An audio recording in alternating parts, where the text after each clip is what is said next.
Existe uma ciência que poucos profissionais da saúde conhecem. E é justamente essa ciência que está por trás da autorregulação do corpo humano. Durante muitos anos, nós fomos treinados a olhar o corpo apenas pela bioquímica. Mas o corpo não é só bioquímico, ele é biofísico. Nós somos frequência, vibração, informação. Somos campos eletromagnéticos em constante comunicação. E quando essa comunicação perde a harmonia, o corpo adoece. Talvez você já tenha sentido isso. Pacientes que tratam e nunca melhoram. Sintomas que voltam, diagnósticos que não explicam a origem. Porque muitas vezes o que está desorganizado não é apenas a química, é a informação. Mais do que um curso, essa é uma jornada de transformação na forma de compreender a saúde. Uma formação que integra ciência, biofísica, informação, campos eletromagnéticos, mente, emoções, corpo físico, para investigar a origem dos desequilíbrios e restaurar a autorregulação do organismo. Você vai aprender como frequência, vibração e ressonância influenciam a saúde, como os campos interferentes, inclusive dentro da cavidade oral, podem impactar o corpo inteiro, e como tecnologias biofísicas e a visão sistêmica podem ampliar os seus resultados clínicos. Como se tornar um profissional diferenciado em um mercado que está em profunda transformação. Se você sente que esse conhecimento faz sentido para a sua jornada, continue comigo nesse vídeo, porque nos próximos minutos eu vou te mostrar como essa formação pode transformar a sua visão, a sua carreira e a vida dos seus pacientes.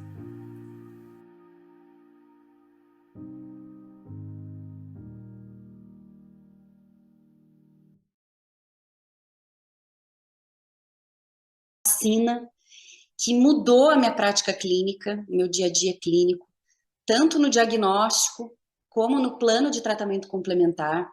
Isso foi algo que realmente fez grande diferença. E sempre buscando a nossa intenção, né, em estudar essa ciência, é em busca da nossa autorregulação, da autoeco-organização, né? Então eu quero começar aqui com vocês, até para a gente iniciar de uma forma que a gente possa compreender mais a fundo. Vamos iniciar com uma prática de respiração consciente, né? A gente vai aí entrar em ressonância, vocês vão ouvir muito essas palavras, né?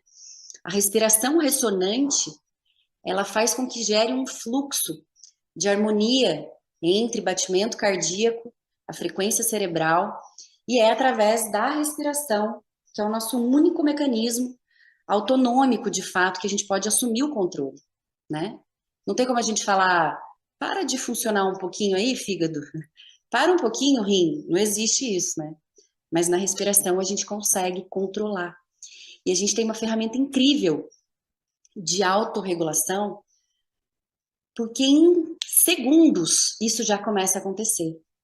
Quando a gente entra num estado, né, numa frequência, na respiração mais lenta e longa, automaticamente já existe uma queda na liberação de adrenalina, noradrenalina, cortisol na corrente sanguínea, e já se inicia uma liberação de ocitocina, de serotonina, de melatonina. Então, é muito rápido o processo. Então, a gente vai começar agora com uma respiração 4x6. A gente vai inalar, a gente vai puxar o ar, introduzir o ar em 4 segundos e a gente vai soltar o ar em 6 segundos.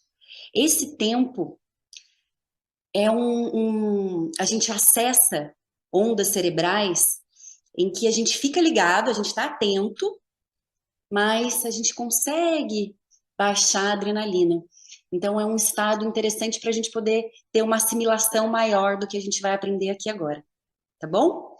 Então, esses 5 minutinhos, vamos todo mundo de fone e vamos começar a nossa prática.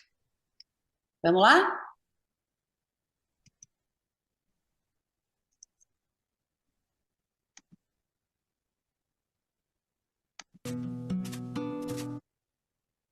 Opa!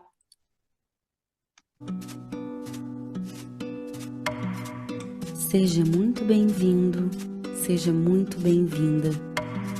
Meu nome é Camila Balbi e eu serei a sua guia nessa respiração consciente. Nós vamos fazer uma respiração vagal para acalmar o sistema nervoso, aliviar o estresse e a ansiedade. Inspirando pelo nariz por 4 tempos e expirando também pelo nariz por 6 tempos. Prepare-se. Começamos em 3, 2, 1.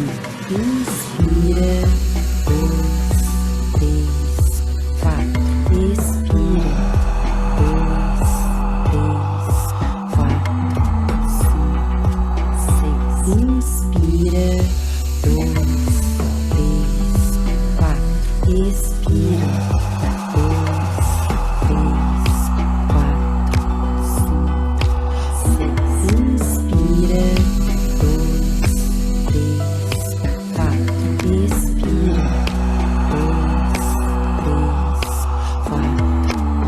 4,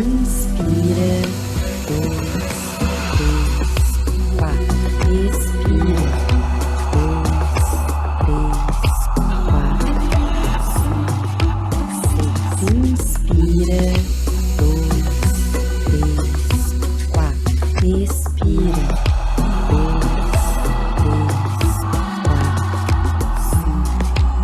6. Inspira, 2, 3, 4. Expira,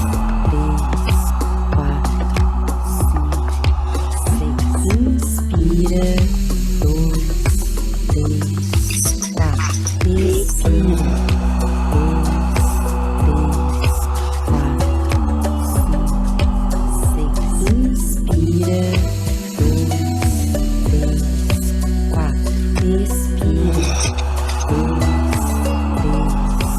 3, 4.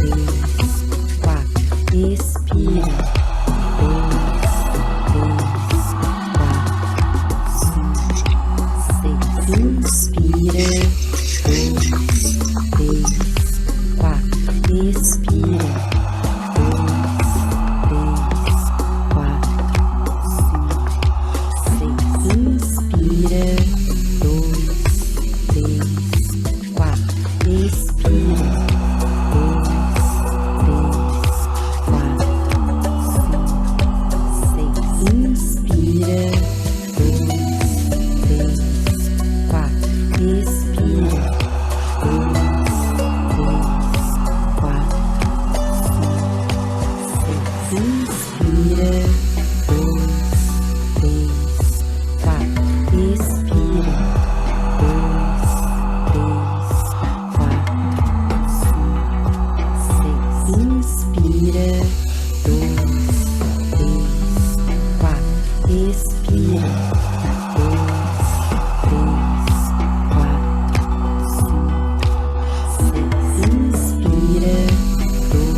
Expira.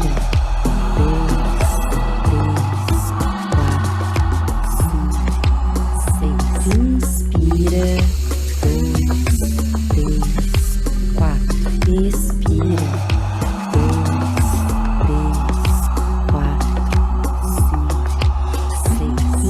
Inspira.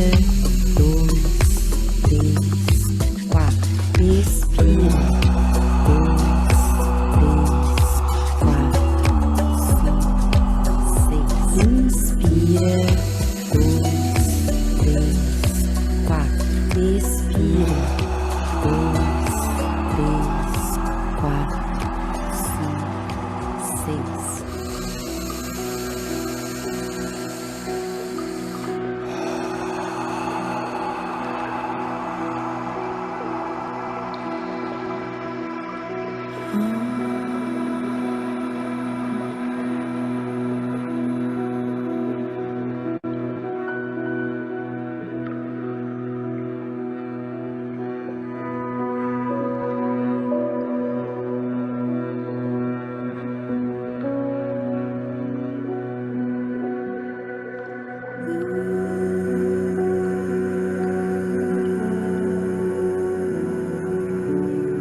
'Bom, então vamos gerar uma linha de raciocínio clínico, tá?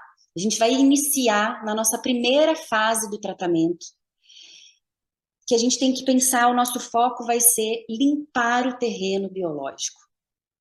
Não tem como a gente chegar numa casa que acabou de ser reformada ou acabou de ser construída, cheio de sujeira, lixo, e começar a colocar os móveis, né? E começar a decorar a casa. A gente precisa limpar. Então, quando a gente vai suplementar o paciente, que aí eu digo que seria justamente colocar os móveis na casa, a decoração, né? A gente precisa limpar. E cada caso vai ser um caso. Vai ter caso que vai ser concomitantemente, porque a gente também não vai ter tempo clínico.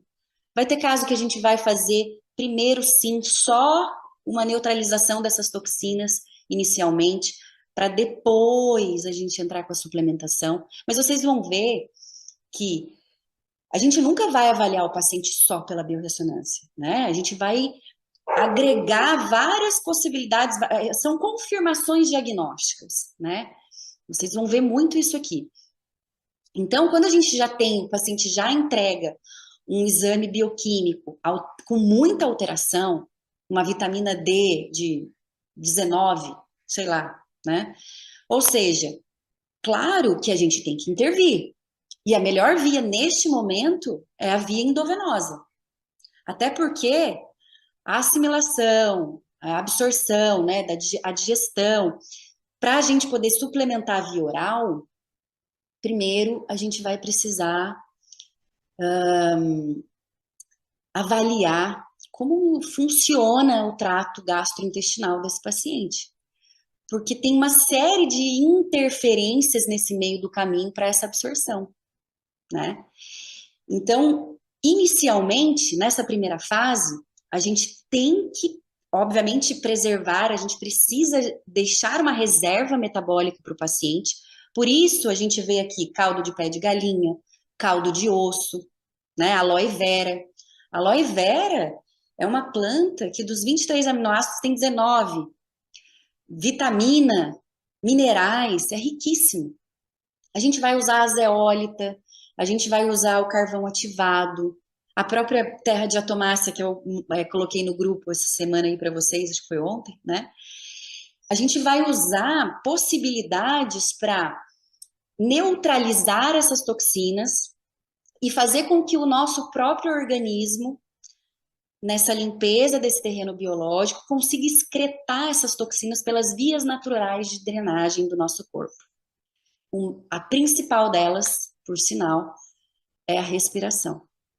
Isso para mim foi algo novo, depois que eu comecei a fazer essa pós-graduação em neurociência da respiração.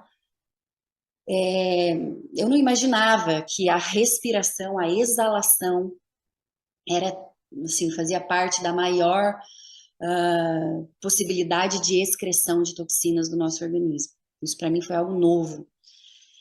E, enfim, a gente vai usar aí não só a respiração, mas a gente vai usar todas as nossas outras vias, né, urinária. A gente precisa fazer aí, gerar uma limpeza no fígado, onde faz toda a nossa metilação, toda a nossa metabolização, né, que é imprescindível. Enfim, a gente tem que pensar no nosso intestino, né, como é que está funcionando, como é que está essa microbiota, tem mais microbiota amiga ou inimiga aí dentro, né? E a gente vai ver cada vez mais que a respiração é fundamental para a produção dessas microbiotas amigas, né? Então, nessa primeira fase, ela dura em média 90 dias. Mas tem paciente que vai sair dessa primeira fase em 40 dias e tem paciente que vai ficar mais de 90. Mas, em média, ela dura 90 dias. Até porque em 90 dias a gente já se refez, né? As nossas células já estão novas aí, um refazimento celular. Então, vocês vão ver aqui, a gente vai medir a prata coloidal, né? Porque por biomagnetismo a gente consegue ter um poder de atração, de polaridade realmente dessas toxinas. A procaína, com a terapia neural, né? Também é uma ferramenta incrível para a gente modular o sistema nervoso autônomo e para a gente gerar uma condutibilidade elétrica no nosso campo. É uma ferramenta incrível, eu uso diariamente. Bom, e a gente vai usar o que a gente tem na natureza, né? As plantas, a fitoterapia, e com isso fazendo as tinturas. A gente vai ter aí essa tintura parasitária, que é um blend de 5 tinturas, de 5 ervas, tintura mãe também. Aqui eu coloquei referências de alguns frequenciais, tá? Como o hepatodetox, linfodetox, renal detox, que é para a gente entrar com um campo informacional, né? A frequência para que a gente possa limpar o sistema linfático, renal e o fígado, tá? O biodente é uma frequência que ajuda a gente a detectar, opa, será que tem algum campo interferente lá dentro da boca? Porque nós que somos dentistas, é muito fácil da gente identificar isso, né? Mas para quem não é dentista, o biodente, e até para nós, porque às vezes a gente olha uma imagem ali, tá tudo lindo, maravilhoso, não tem nada. Quantas vezes a gente pega caso assim, né?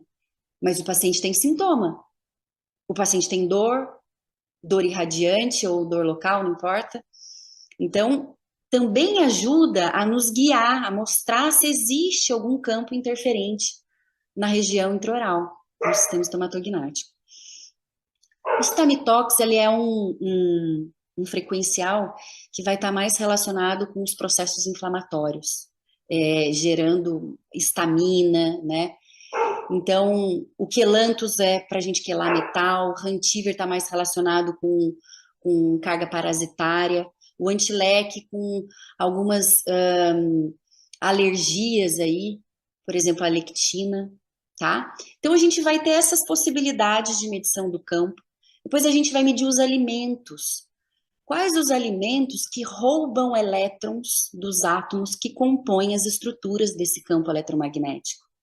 Porque cada vez que a gente perde elétrons da última camada de valência, são as possibilidades que a gente cria de gerar os radicais livres na nossa célula, no nosso organismo, né? Então a gente vai medir aí a coerência, a ressonância ou a dissonância de alguns alimentos. Eu sempre peço para o paciente levar tudo que ele usa diariamente. Na primeira consulta, que é essa primeira fase, às vezes tem paciente que chega de mala, porque eu peço para ele levar a água que ele bebe, a água que ele toma banho, o shampoo que ele usa, o condicionador, o creme que ele usa, enfim, diário, corporal, tudo que ele coloca em contato com ele diariamente. Por quê? Porque é diariamente. Então, isso tá a longo prazo, isso vai desencadear. Você imagina o paciente, uma pessoa que utiliza um desodorante antitranspirante com uma alta concentração de alumínio, aerosol, né? Diariamente, há 40 anos. Tem muitos pacientes assim, que chegam, sei lá, com 60 anos e a gente vai medir o campo e o paciente está totalmente intoxicado de alumínio, né? Então, a gente vai conseguindo criar essas possibilidades de medição e tudo que ele coloca diariamente em contato é o que a gente mais precisa medir, né? Então, depois a gente vai seguindo ali os outros testadores, que são os contaminantes e os metais, né? Então, a gente vai aí medir flúor, solvente, glifosato. Esses 3 componentes são bem complicados, né? A gente fala muito dos metais no organismo, mas solvente é algo que realmente é avassalador. Destrói, na própria microscopia de campo escuro, é algo que a gente vê nitidamente a interferência do solvente nas células, né? E solvente tem em tudo que é lugar. Por isso que eu venho morar no mato, por isso que eu moro na roça. Porque numa metrópole você está ali o tempo inteiro inalando, respirando solvente. Você está no trânsito, né? Você está ali, combustível de todos os carros circulando, enfim. E aí a gente vai medir também os parasitas, né? Essa desbiose no nosso organismo, o que mais entra em ressonância. A gente vai usar a aromaterapia a nosso favor, né? A gente pode ter aí esse concentrado desses fitoterápicos, dessas ervas, que tem uma ação impressionante no nosso corpo. Então, é um bom aliado, né, na nossa condução aí no tratamento. Por quê? Porque se eu detecto que tem ali na aromaterapia algo que vai doar elétrons para o campo desse paciente, claro que eu vou usar, né? Se eu tenho ali, por exemplo, uma lavanda, metrópole, você está ali o tempo inteiro inalando, respirando solvente. Você está no trânsito, né? Você está ali, combustível de todos os carros circulando, enfim. E aí a gente vai medir também os parasitas, né? Essa desbiose no nosso organismo, o que mais entra em ressonância. A gente vai usar a aromaterapia a nosso favor, né? A gente pode ter aí esse concentrado desses fitoterápicos, dessas ervas, que tem uma ação impressionante no nosso corpo. Então, é um bom aliado, né, na nossa condução aí no tratamento. Por quê? Porque se eu detecto que tem ali na aromaterapia algo que vai doar elétrons para o campo desse paciente, claro que eu vou usar, né? Se eu tenho ali, por exemplo, uma lavanda que gerou ressonância com o campo, então eu vou começar a utilizar isso, porque isso vai doar elétrons para o campo eletromagnético do paciente e vai ajudar a equalizar isso, né? As enzimas digestivas que são fundamentais, né? junto aí também de uma suplementação do HCl, que a gente vai ver com o Dr. Pavlos, vai falar muito disso pra gente.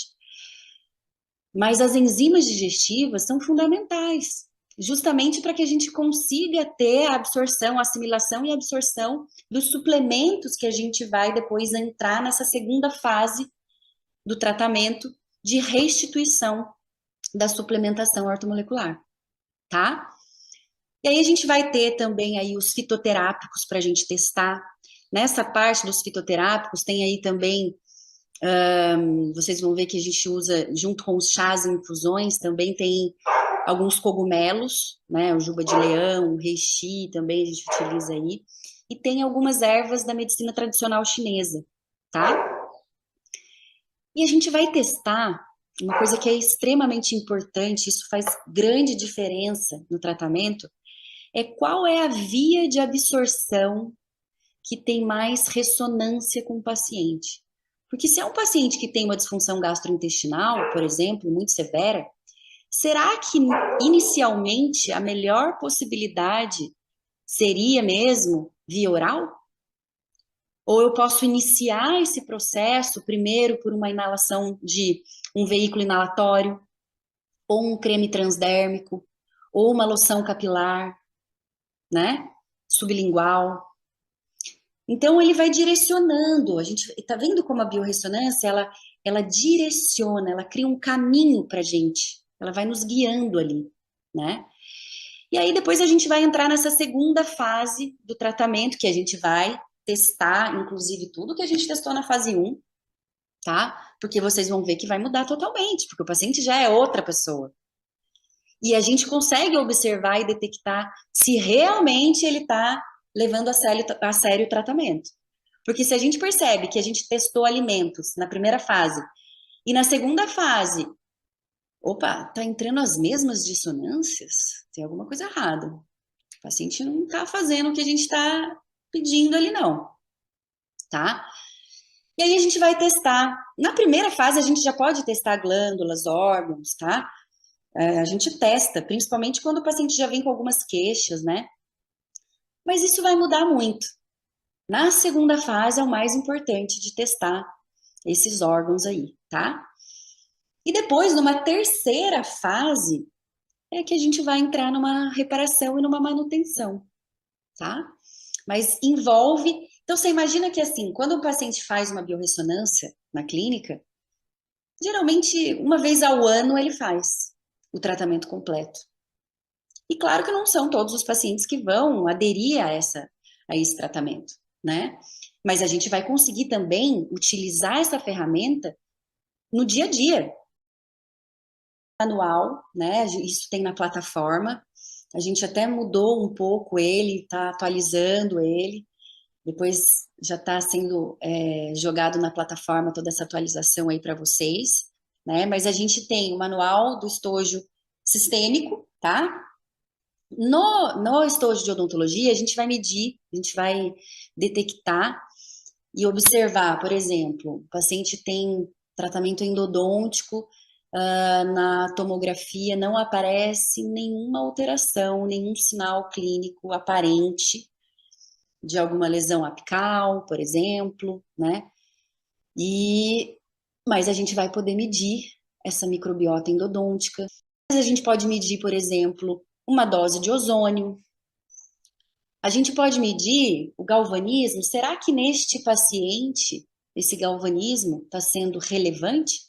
Porque às vezes tem outras coisas muito mais relevantes nesse campo eletromagnético do que o galvanismo. Às vezes tem outros danos, porque, por exemplo, tem pessoas que são muito mais susceptíveis à poluição eletromagnética do que outras.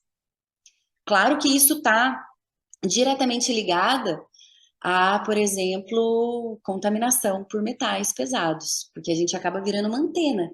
Quanto mais metal a gente tem no nosso organismo, mais atração de poluição eletromagnética a gente tem, tá? Então, é muito importante, isso que a Ana Cláudia falou lá, quando ela estava se apresentando, né, que ela começou a se tratar e tal, enfim, isso é muito importante. A gente precisa fazer isso, para que o nosso campo esteja com maior coerência para medir um outro campo, né? Então, a gente precisa se tratar antes de tratar o outro. Bom, então, a gente sempre vai iniciar, né, os nossos tratamentos aí com a base das nossas informações que o próprio paciente vai passar para a gente. Mas aqui ainda não é uma coleta de história de vida do paciente. Isso vai ficar para depois, numa outra consulta. Inicialmente, a anamnese, eu costumo fazer o seguinte, eu envio o link, né, a secretária envia o link para o paciente preencher, baseados aí na anamnese pessoal, terapêutica.